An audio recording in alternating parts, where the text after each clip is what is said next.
willing. Not that you want to die. I don't want to die for my country. Like Pat said, I want to make them die for theirs. But I'm willing. Right. And what pulpit are you taking? See, because I know people at the Will Run Tea Party caucus, when you get engaged with conversation, you've got a pulpit too. This is a platform I have here. Thank you for giving it to me. I appreciate it, and I take it seriously. And I feel a large, huge responsibility to deliver here every Friday night. Sometimes maybe I don't well enough, but I take it seriously. And I know when you go, where you go, when you go, you do the thing that we do here. You inform and you make people think. And that's my only mission anymore. Issues and informing people so that they're not ignorant. Because I know they're not stupid. Even the person who doesn't work, who gets government largesse, as the Tocqueville said, he's not stupid. Because you know what he realizes? He knows he can get it. That's not stupidity, but he is ignoring the consequence of it. Tim, go ahead. I had a chance today me and Joe had lunch with Bill Bigler, and Bill was reflecting on something that Dan Benfield talked about last week, that we as a Tea Party should get involved in Trevor Loudon's Dream Team. And Bill mentioned that would be a good idea, and I said, well, we agree on that. And that was pretty Trouble neat. is, you know what the trouble with that is? And that's what I wanted to know your thoughts on. Yeah, I agree. Trevor Loudon makes a real good point. He's making a point that somehow, maybe it's throw the dice, maybe it's you draw the short straw or the long straw, you become the nominee. And you make known who you're going to have in your cabinet, Sarah Palin, all the people who would be good for that position. But the problem with that is everybody wants to be the nominee. And they're going to battle for it in the primaries. It's the way that the way that this is set up. You know what I wish? Louisiana's got it right. 50%. You have to have 51% or you have another election. I wish it was that way in primaries, in our primaries. Then we wouldn't have the pragmatics of asking, of me supporting Mitt Romney because I think that Jeb Bush is going to come in. Because we could then support our conservative candidates, Ben Carson, Ted Cruz, whoever. Because then the two top majority getters would, numbers, they would run against each other. But see, they've got that pretty well deceived. They've deceived us to the point to where we can't have that. I wanted to add to that, talk about they deceived us to the point. We talked today with Bill about Bobby Shostak and whether Bobby's going to run again or not, whether he's going to get our support. Because they basically threw Washtenaw County Republican Executive Board Committee, they threw everybody under the bridge, and the Tea Party in Washtenaw County under the bridge.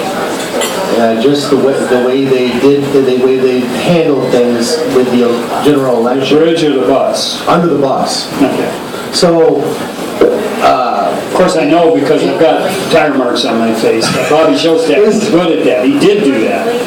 But can I say something? Yeah. I don't care. Because it doesn't matter. What I have come to understand, folks, my Republican friends, you see this, you're going to say, yeah, Dennis, what's going on? I don't think it matters anymore. The Chamber of Commerce has won in the Republican convention status. They will win. Listen, when the lobby of lucre defeats the leverage of lobby in politics, it will always be so. We have not realized it. When money speaks, principle generally doesn't win in politics. And what we have, some of the failures that we have done, we have put principled people, Carrie Bentivolio, principled guy. We have put principled people forward. But the lobby of lucre, and I'm not saying that got Terry Bentivolio, what I'm saying is that the influence of that lobby was so great that it caused Terry Bentivolio's voice not to resound. And they're trying to put the Tea Party in a sleeper hold. And if we are not careful, our silence will authorize the slumber. Ooh, that's pretty good. That's alliteration. Go ahead, Dave. I heard on radio something about some Democrats got together with Tea Party people on a particular issue, and I forget the issue. Did you hear anything like that? You know, I haven't, but I would be encouraged to know that the Reagan Democrats, and that's what I'll call them, if they would even be in the same room with the Tea Party person, they would be a Reagan Democrat. I would hope for the day that we could find common ground with conservative Democrats. I would hope for the day. Well, I don't know. You may be right. There may be some remedy and hope that the electorate can find causality to be together in the name of constitutional sanity, maybe? Because the Reagan Democrats came together and realized something. They didn't want to be ignorant. They didn't want to ignore the facts anymore. And they changed their vote to Ronald Reagan. They crossed over. It wasn't like a Rick Snyder crossover votes that the Democrats did for Snyder. They did that to accomplish a theme. That was to block Mike Bouchard. Everybody says, well, he didn't have a chance to get 13% of the vote. You know what? Mike Bouchard was their target. And I'll tell you why, Mark, he was their target. And it was a mistake that he did. And by the way, he called me. And he asked, what should I do about right to work? I'm going to come out in support of it. This was in the governor's race, in the primaries. And I said, why? What's he going to do for you, Mike? Now, in fairness, this was in a communication with his chief of staff that he passed on to me and it got back to him. But Mike and I have a personal relationship and we talk. So he heard my words. Mike Bouchard engendered because of his true conservatism, and he understood what right to work would do for this state. Because of that, he lost. Because of that, we have Rick Snyder. Because Rick Snyder, who ended up, we got him in a headlock, we got him in an arm lock, and we made him go for right to work, but he never was for it in the primary. Pete Hoekstra ended up having to match Mike Bouchard's stand on right to work and say, I'm for right to work too.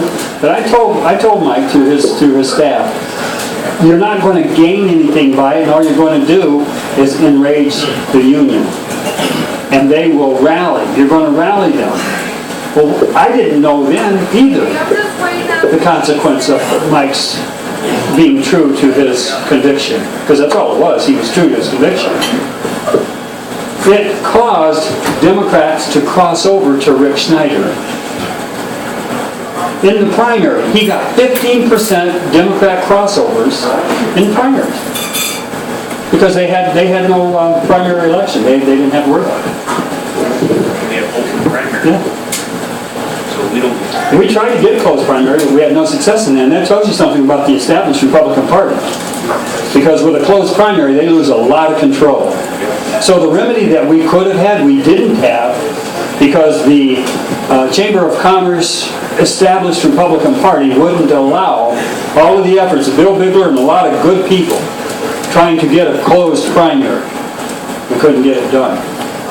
And Bill has given more effort than anybody I've ever seen to get up there on the state committee and try to get this thing done. He gave a lot of effort to that, and they blew him out of the water. Because it would have taken their power from them folks.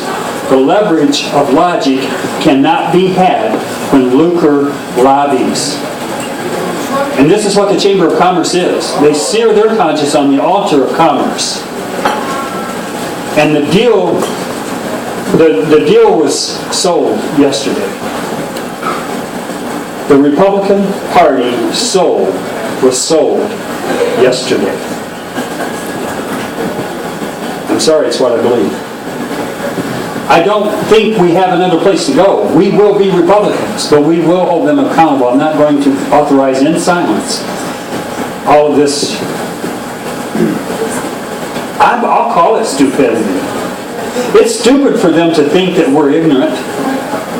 It's stupid for the established Republican Party to believe that the Tea Party is going to ignore this. I'm mad about what Kerry Bentivolio had to do. I'm not mad at Kerry Bentivolio. I'm mad about what he had to do.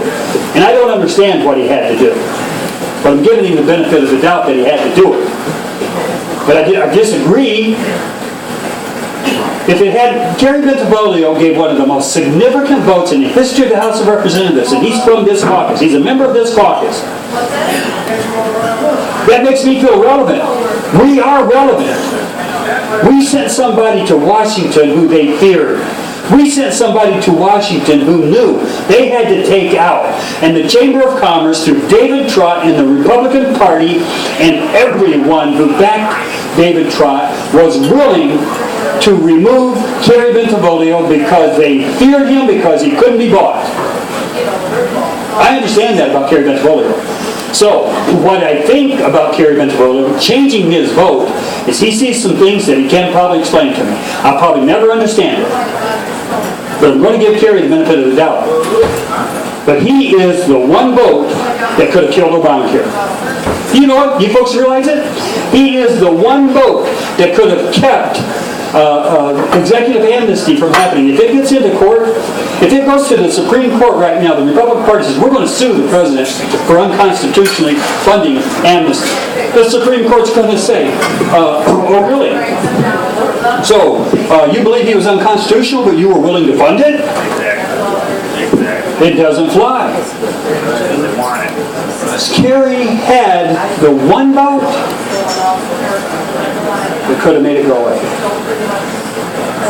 I'm willing to believe that there was a reason. Someday, we will know. Dave? Folks, some of y'all